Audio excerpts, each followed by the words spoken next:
warahmatullahi wabarakatuh. Perkenalkan, nama saya Cindy Olivia dengan NIM 1930201186.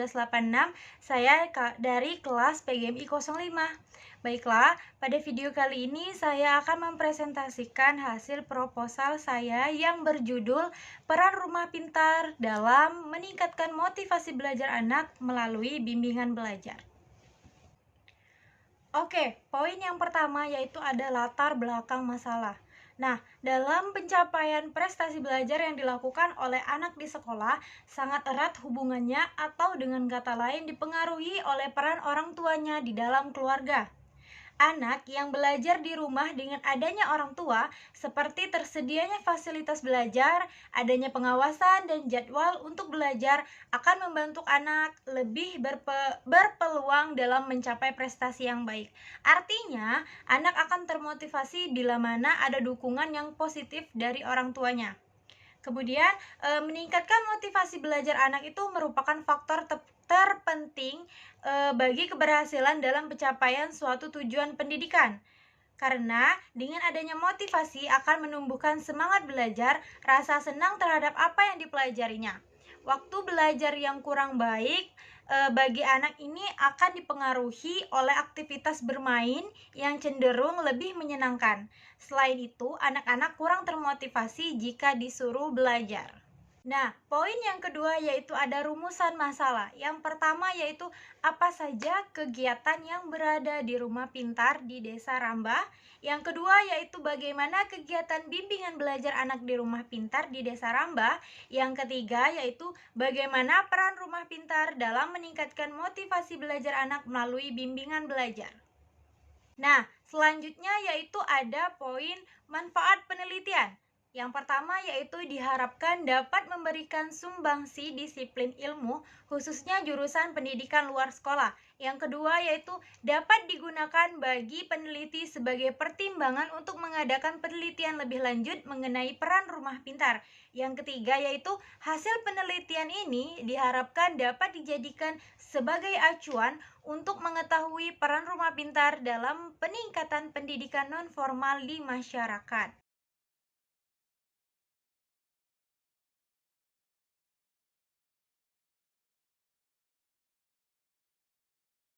Pada bab 2 ini, yang pertama yang akan kita bahas yaitu pengertian rumah pintar.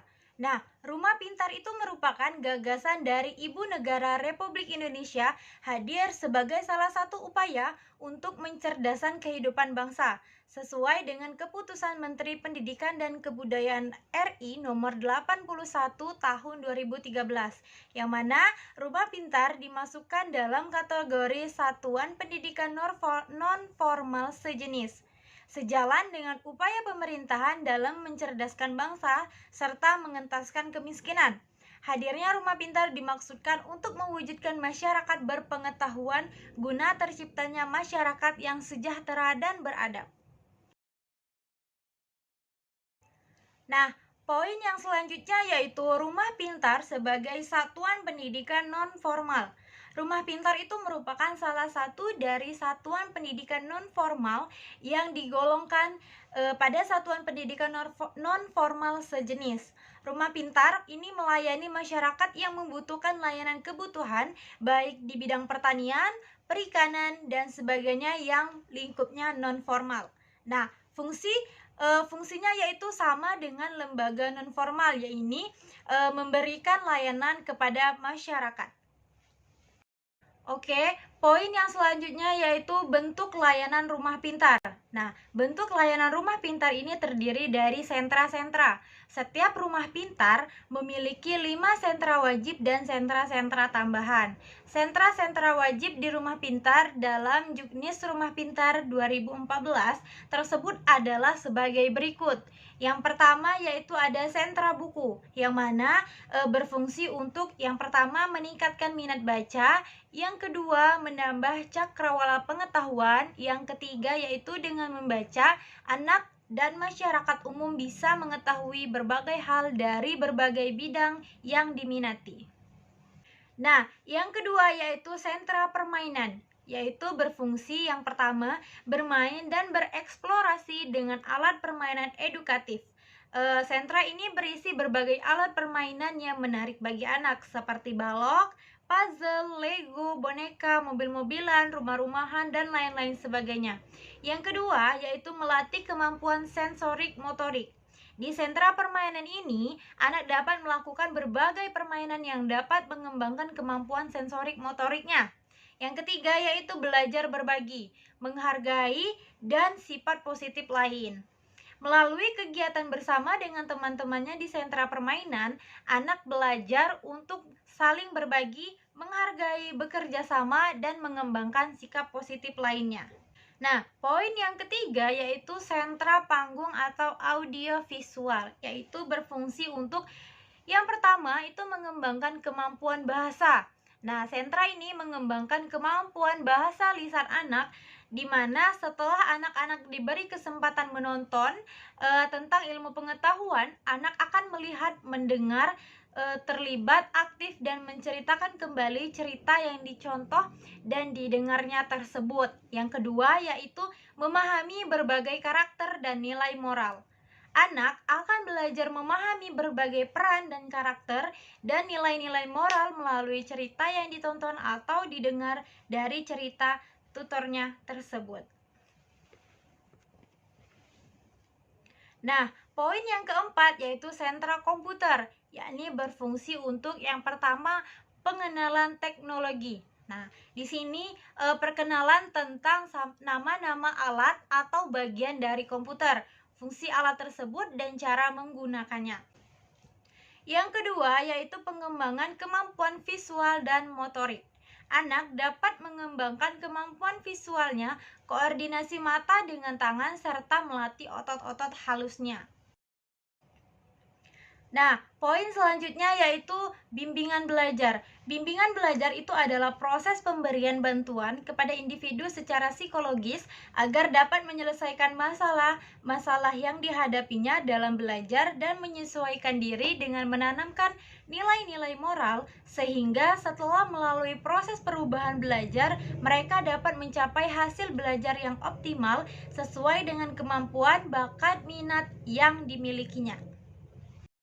Nah, poin selanjutnya yaitu jenis bimbingan belajar. Berdasarkan masalah belajar yang dihadapi anak, maka jenis bimbingan belajar dapat dibedakan menjadi dua macam, yaitu yang pertama bimbingan belajar berdasarkan diri anak dan berdasarkan dengan lingkungan.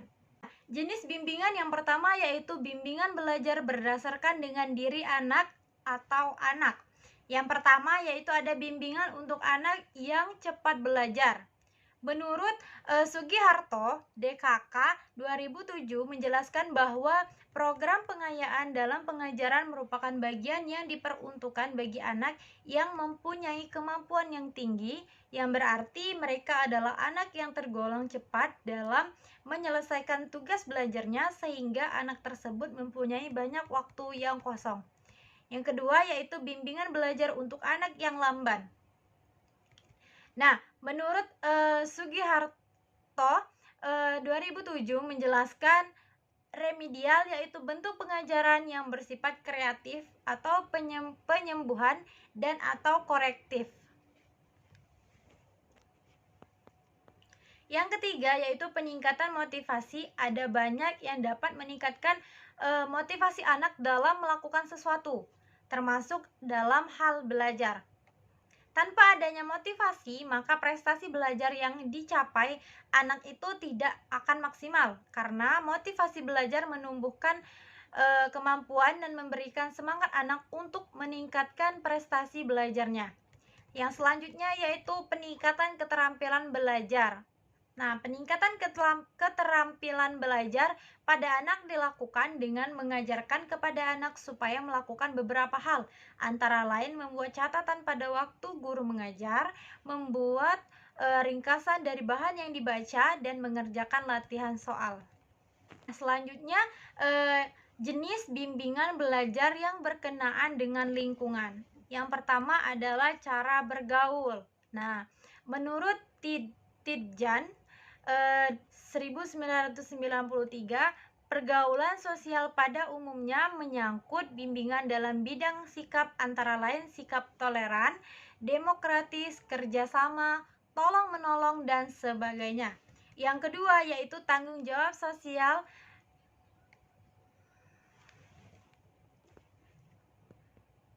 Nah, yang kedua yaitu tanggung jawab sosial.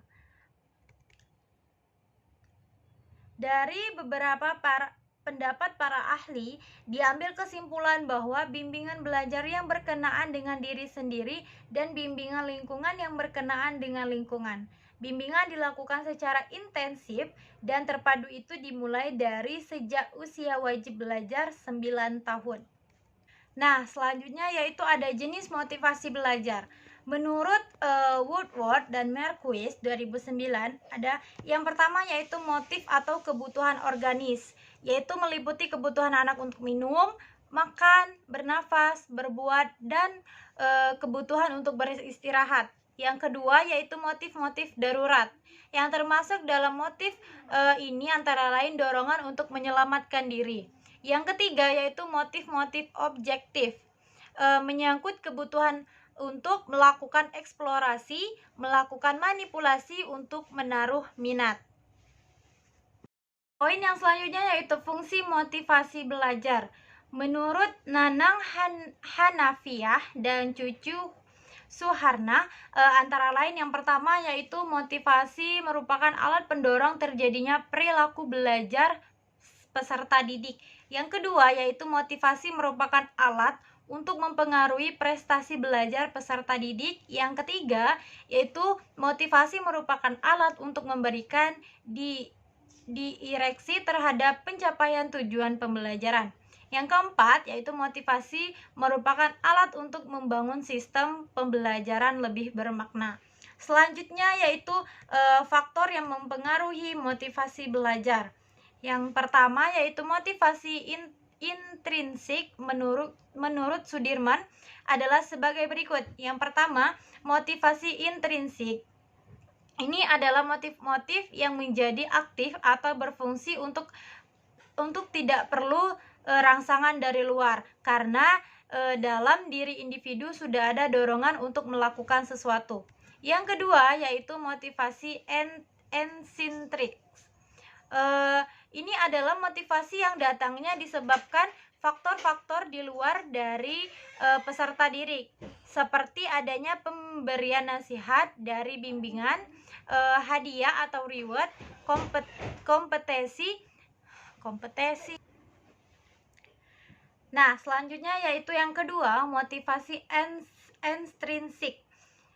Ini adalah motivasi yang datangnya disebabkan faktor-faktor di luar diri peserta didik, seperti adanya pemberian nasihat, terus hadiah atau reward, kompetisi sehat antar pendidik, terus hukuman, dan sebagainya. Nah, poin yang selanjutnya yaitu ada poin penelitian yang relevan. Yang pertama yaitu penelitian Andari Nurrahma Wisdaningrum, bertujuan untuk mendeskripsikan bagaimana keterlibatan orang tua dalam memotivasi kehidupan beragama anak di SD Muhammadiyah Surontan, Yogyakarta. Nah, hasil penelitian ini sendiri menitik beratkan bahwa orang tua sebagai motivasi pendorong karena disuruh ataupun kesadaran sendiri. Nah, yang kedua yaitu penelitian Nur Faiza. Itu bertujuan untuk mendeskripsikan bagaimana metode bimbingan belajar anak di panti asuhan yatim Putra Islam Berbah Yogyakarta. Hasil penelitian ini menunjukkan bahwa metode bimbingan belajar di panti asuhan yatim Putra Islam Berbah Yogyakarta dapat digolongkan menjadi dua. Yang pertama yaitu metode individu yang meliputi konseling direktif, konseling non-direktif. Yang kedua yaitu metode kelompok yang meliputi papan bimbingan, doa, karya wisata, kegiatan kelompok, pengerjaan remedial, dan lain-lain sebagainya. Nah, poin yang selanjutnya yaitu ada kerangka berpikir. Dalam proses kegiatan belajar mengajar harus diadakan upaya untuk meningkatkan motivasi belajar anak dengan berbagai cara, diantaranya melalui bimbingan belajar. Motivasi belajar peserta didik yang tinggi akan meningkatkan hasil belajar anak dan memudahkan anak mencapai tujuan pembelajaran yang baik. Nah, kelebihan dari bimbingan belajar sendiri bersifat komprehensif dalam ruang lingkup, namun juga bersifat preventif dalam desain dan bersifat pengembangan tujuan yang nantinya anak diberikan arahan akan pentingnya belajar bagi anak. Nah, selanjutnya yaitu metode penelitian. Jenis penelitian ini yaitu penelitian kualitatif.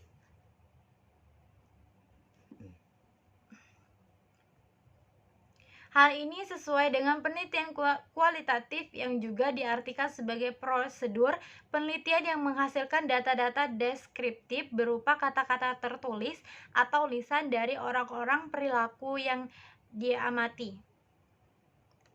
Yang kedua yaitu lokasi dan waktu penelitian. Nah, lokasinya yaitu bertepatan di Dusun 3 Desa Ramba, Kabupaten Musi Banyuasin. Nah, yang selanjutnya yaitu metode pengumpulan data. Yang pertama yaitu ada observasi. Peneliti mengambil data dengan menggali informasi data yang didapat ketika peneliti melakukan observasi partisipasif terkait dengan peran rumah pintar dalam meningkatkan motivasi belajar anak melalui bimbingan belajar. Yang kedua yaitu wawancara. Tujuan wawancara ini dimaksudkan untuk menemukan informasi permasalahan secara objektif. Pihak terwawancara dimintai pendapat tentang peranan rumah pintar dalam meningkatkan motivasi belajar anak melalui bimbingan belajar. Yang ketiga yaitu ada dokumentasi. Metode dokumentasi dengan pengumpulan data mengenai hal-hal yang ada di lapangan untuk melengkapi data sebelum ini, yakni wawancara dan observasi yang akan diteliti berupa catatan, transip buku, surat kabar, majalah, notulen, rapat, dan lain-lainnya. Nah, selanjutnya yaitu ada instrumen. Dalam penelitian ini, yang menjadi instrumen utama yaitu peneliti yang menggunakan alat bantu berupa pedoman wawancara, pedoman observasi, dan dokumentasi. Yang kelima yaitu ada analisis data. Nah, analisis data ini yang pertama yaitu ada reduksi data dalam penelitian. Nah, dalam penelitian ini digunakan reduksi data untuk membersihkan data. Proses pemilihan, pemutusan, perhatian, dan penyederhanaan, pengabstrakan, dan transformasi data yang kasar yang muncul dari catatan-catatan di lapangan. Nah, tujuan dari proses ini adalah untuk memperjelas, menggolongkan, mengarahkan, membuang bagian data yang tidak diperlukan, serta mengorganisasi data. Yang selanjutnya yaitu ada penyajian data setelah proses direduksi data. Penyajian data itu merupakan hasil dari reduksi data, disajikan dalam laporan secara sistematis yang mudah dibaca atau dipahami baik secara keseluruhan maupun bagian-bagiannya dalam konteks sebagai pernyataan. Penyajian ini dapat dilakukan dalam bentuk tabel, grafik, pichart, piktogram, dan sejenisnya, menurut Sugiono 2012. Oke, itulah tadi presentasi dari hasil proposal yang telah saya buat. Lebih kurangnya saya mohon maaf. Kepada Allah marilah bersama-sama mohon ampun. Saya akhiri. Wassalamualaikum warahmatullahi wabarakatuh.